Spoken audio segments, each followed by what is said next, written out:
Hey there and welcome back to my channel. This is Lucia Life Coaching and it is day 21 of our 55-day identity shift journey. I'm so happy that you guys are here with me today. I am excited. Hats off to you who have made it through day 1 through 21. And for those of you who are just joining, you're not late, you're not behind, you're right where you should be. I have days 1 through 20 on YouTube so you can catch up at your leisure. And if you need personalized coaching, please reach out to me at adeline.lucialifecoaching@gmail.com. All right, let's get into it. I'm really excited. It is day 21. We're going to be talking about how our words are quietly trapping us and how it's stopping us from manifesting our dreams. But I'm going to show you how to break free from that. So, all right, let's jump into it. Most people believe manifestation fails because they didn't believe hard enough, or that they didn't pray enough, or that they're not following the right steps. But that's not what stops change. What stops change and transformation is language. Not the loud kind, but the quiet, habitual words that you use over and over again without ever thinking. The ones that sound like honesty, but function more like chains. You can want a new life with your whole heart and still talk yourself right back into the old identity every single day. And most of us do. How? With our thoughts and with our words.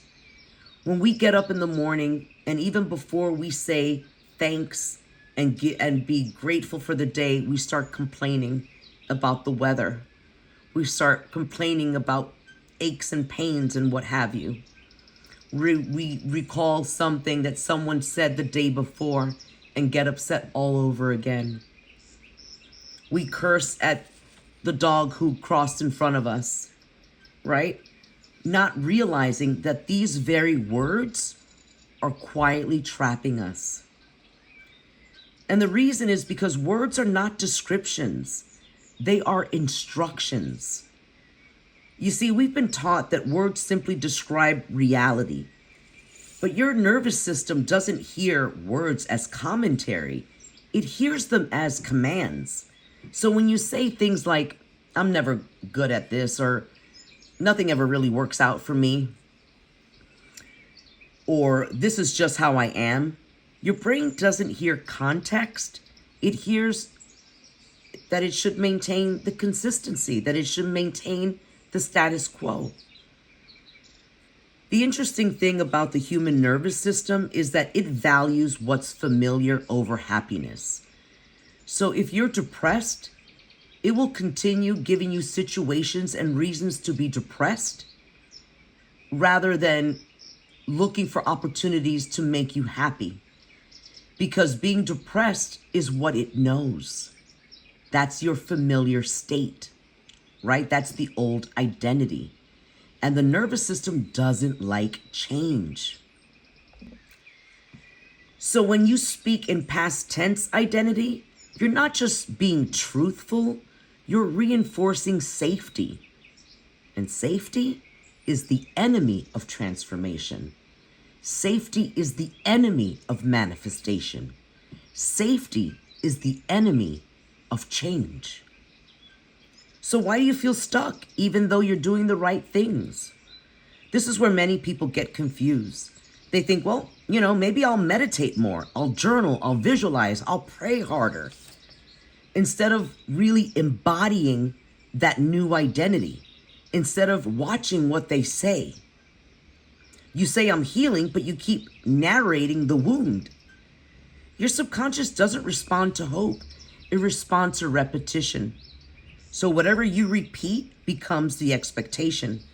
Whatever becomes expectation becomes behavior. And behavior becomes identity. You might want to rewind it to hear that part again. So let's talk about the trap when we use words like trying. One of the most descriptive words in the English language is trying. I'm trying to change. I'm trying to do better. I'm trying to trust. I'm trying to manifest. I'm trying to be a better person. Trying tells the brain the outcome is optional. It keeps you suspended between identities, not who you were, not who you're becoming. You're like in limbo. And the nervous system hates suspension. It hates neutrality. It hates not knowing. It hates change. So it pulls you back to what it knows. This is why so many people think that it's working, because you're almost there, almost healed, almost confident.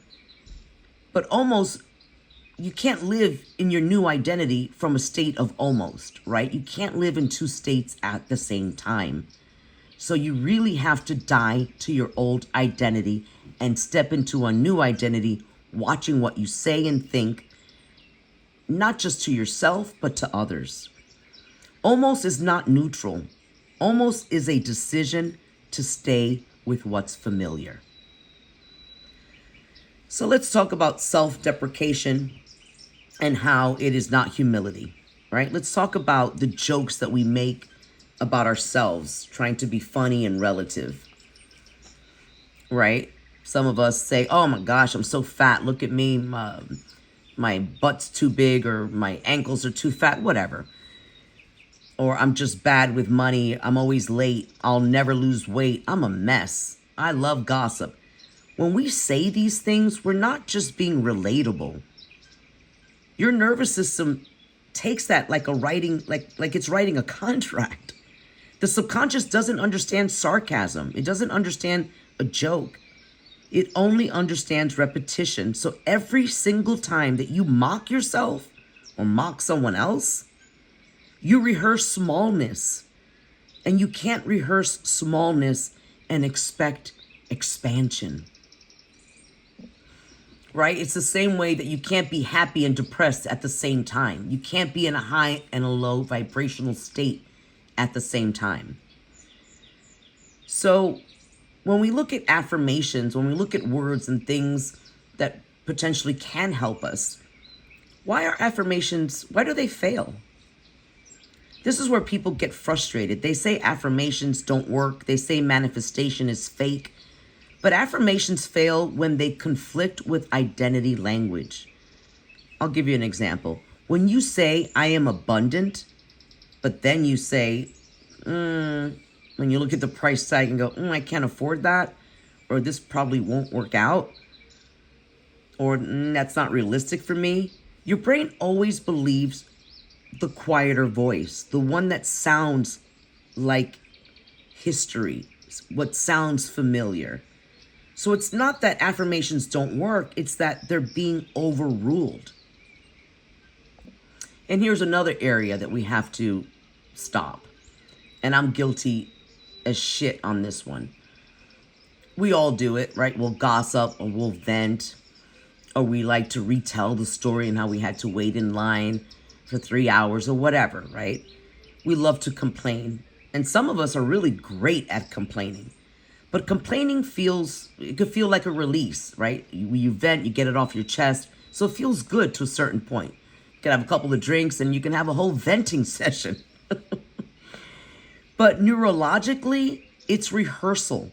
Every complaint strengthens the neural pathways of what you don't want. So we need to watch our thoughts, our words, because our words become self-fulfilling prophecies. By complaining, you're practicing the life you say that you're tired of, right? You want to remove yourself. You want to walk away from that old identity. Your brain doesn't hear frustration. It hears rejection. It hears it as focus, right? And focus is creative. This is why awareness matters more than positivity, because you don't need to lie to yourself. You need to stop narrating the cage. So let's talk about identity and how it's built in present tense.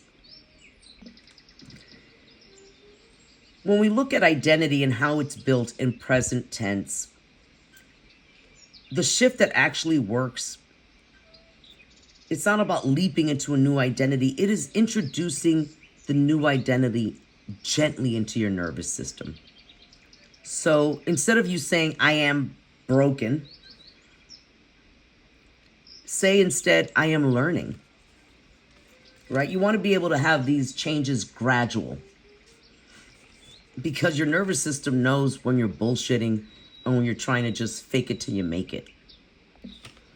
Instead of, I can't trust, say something like, I am practicing safety. Instead of, I'm not there yet, you can say, this is becoming familiar. These words don't shock your nervous system. They invite the transformation. They invite it to sit and stick to the body until it feels included. And that's important. That's really key. Because once the new identity and your descriptions and how you see yourself and describe yourself in that new identity state starts to become familiar to your nervous system, then it becomes the default. It becomes what they know. It becomes what they search for. Then you start seeing the manifestation take flight. So let's talk about silence. Silence is sometimes the breakthrough. Here's something that most people don't talk about. You don't have to announce your growth.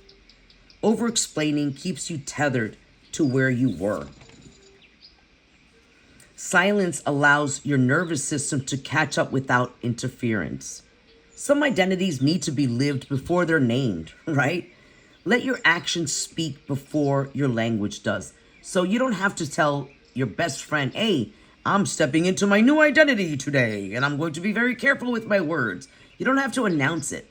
Let your actions speak for your words. So, manifestation is not about wanting harder. It's about speaking in alignment with who you're becoming. Your words should feel slightly unfamiliar, but not unsafe. And they're going to feel a little unfamiliar because you're stepping in from the old into a new identity, right? You're no longer going to be complaining and venting and being negative. You're going to be positive. So, of course, the nervous system is going to go, who's talking? Why is she so happy? But consistency is key. So if I do it again and again and again and again and again, and I'm watchful of my words and what I'm saying and what I'm thinking, then it becomes familiar on a gradual scale, right?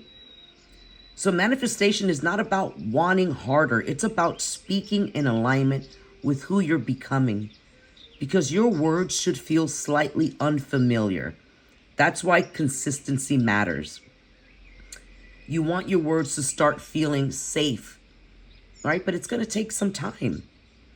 So that's how you know that you are evolving. Your life will always follow the language that you trust more. Even if the language, those words and thoughts are said to yourself and in your mind, whatever you're saying on a consistent basis is what becomes your new default and what becomes safe to your nervous system. That is the way that manifestation takes flight. Your words are always manifesting something, even when you're not aware of them. So the question isn't whether manifestation works. The real question is, are your words protecting the past identity or preparing you for your new identity? Choose words that feel like home, that feel safe to who you are becoming. Because once you align those words with your new identity, you're going to break free from that trap and be able to step into your new reality. Thank you for joining us on day 21. And I hope to see you back tomorrow. Take care. I love you guys.